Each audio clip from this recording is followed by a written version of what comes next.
కేసీఆర్ అంటే ఒక బ్రాండ్ అన్నట్లుగా రాజకీయాలలో తనదైన ముద్ర వేశారు గులాబీ బాస్.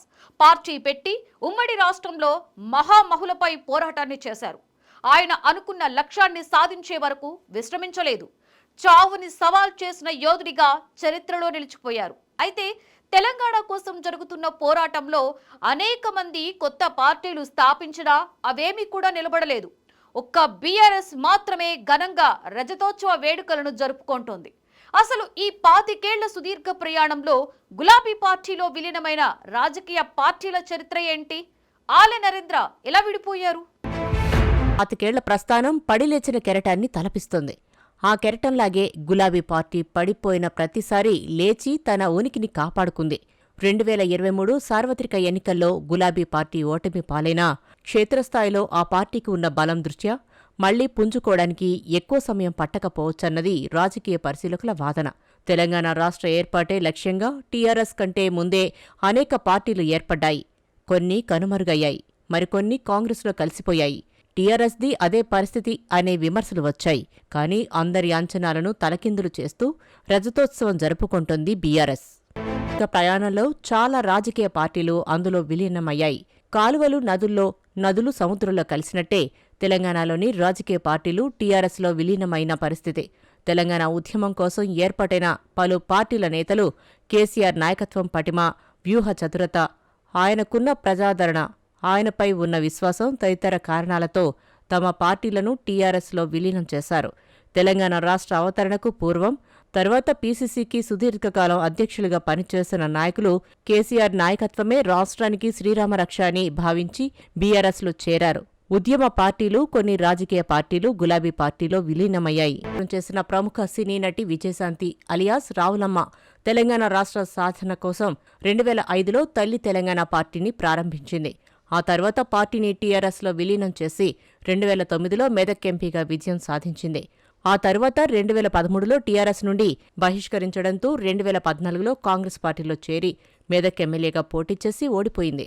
అప్పట్లో కేసీఆర్ ముద్దుల చెల్లిగా మారి టీఆర్ఎస్లో నెంబర్ 2 స్థానాన్ని దక్కించుకున్నారు విజయశాంతి. అయితే కేసీఆర్తో విభేదాలు పొసగకపోవడంతో రావులమ్మ బయటకు వచ్చారు.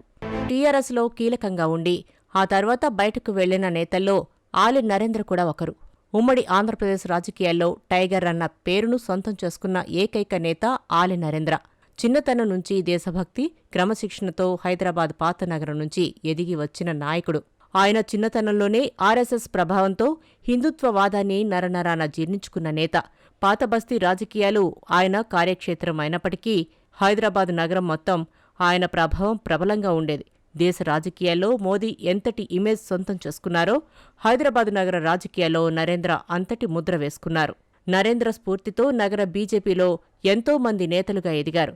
బీజేపీ అంటే నరేంద్ర, నరేంద్ర అంటే బీజేపీ అన్న స్థాయిలో అప్పట్లో ప్రచారం ఉనికిలో ఉండేది. అయోధ్య రామమందిరం కోసం జరిగిన ఉద్యమంలో దక్షిణ భారతం నుంచి బలమైన గొంతుకను వినిపించింది. అతి కొద్దిమంది నేతల్లో నరేంద్ర ప్రముఖుడు. కార్మిక నాయకుడిగా అనేక పోరాటాల్లో పాల్గొని అనేక కోర్టు కేసులు ఎదుర్కొన్న నేత ఆలె నరేంద్ర.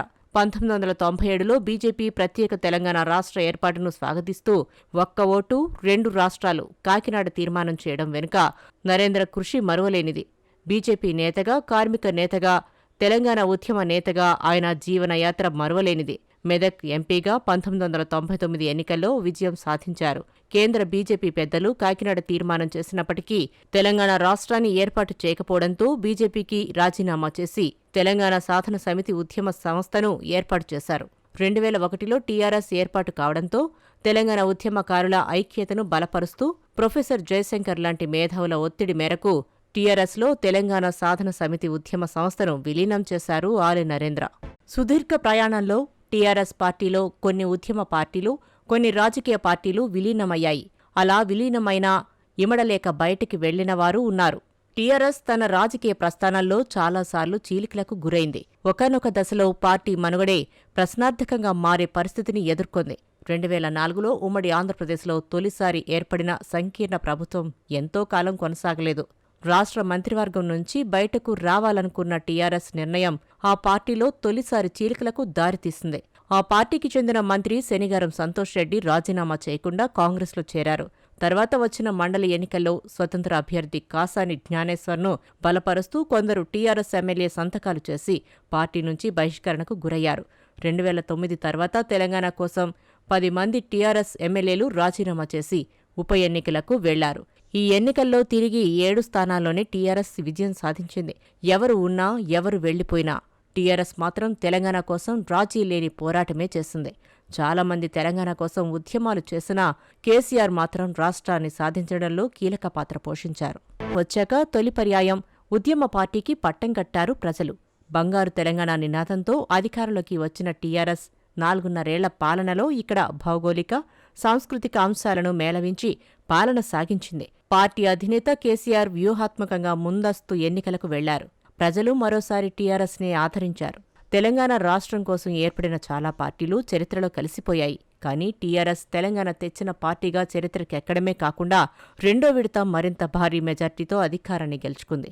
2023 ఎన్నికల్లో ఓటమి పాలైనా పార్టీకి క్షేత్రస్థాయిలో ఉన్న బలం దృష్ట్యా తిరిగి పుంజుకోవడానికి పెద్దగా సమయం పట్టకపోవచ్చన్న అభిప్రాయం సర్వత్రా వ్యక్తమవుతోంది.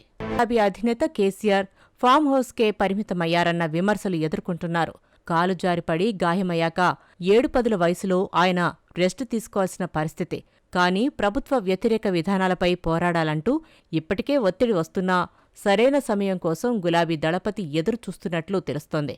రజతోత్సవ వేడుకల తర్వాత సర్కారుపై పోరుబాటకు సిద్ధం కాబోతున్నారన్న టాక్ వినిపిస్తోంది. వరంగల్ సభకు దాదాపు 10 లక్షల మంది వరకు హాజరవ్వచ్చన్న అంచనాలున్నాయి. కేసీఆర్ ఫామ్ హౌస్లో ఉండి వరంగల్ సభ నిర్వహణపై పూర్తిస్థాయిలో వ్యూహం సిద్ధం చేస్తున్నారు. జన సమీకరణ ప్రణాళికలు రెడీ చేస్తున్నారు.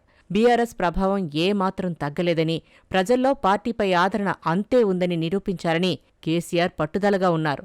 నిజానికి అసెంబ్లీ, లోక్సభ ఎన్నికల్లో బీఆర్ఎస్ సాధించిన ఫలితాలు ఆశాజనకంగా లేవు.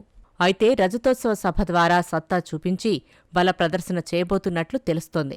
మొత్తానికి రజతోత్సవ సభ ద్వారా కేసీఆర్ మళ్లీ జనంలోకి వచ్చి గర్జించడం ఖాయంగా కనిపిస్తోంది. తెలంగాణ యాసలో తనదైన స్టైల్లో కేసీఆర్ పేల్చే డైలాగులకు ఎంతో పవర్ ఉంటుంది. కేసీఆర్ మైక్ అందుకుంటే ప్రత్యర్థులు హడలిపోవాల్సిందే. వరంగల్ సభ తర్వాత విస్తృతంగా కేసీఆర్ జిల్లాల్లో పర్యటించే అవకాశం ఉంది. లోకల్ బాడీ ఎన్నికల్లో బీఆర్ఎస్ ప్రభావం చూపాలంటే ఖచ్చితంగా కేసీఆర్ ప్రజల్లోకి రావాల్సిందే అన్న వాదన రాజకీయ వర్గాల్లో ఉంది. మరి రజతోత్సవ సభ తర్వాత కేసీఆర్ దూకుడు ఎలా ఉండబోతుందో తెలియాల్సి ఉంది.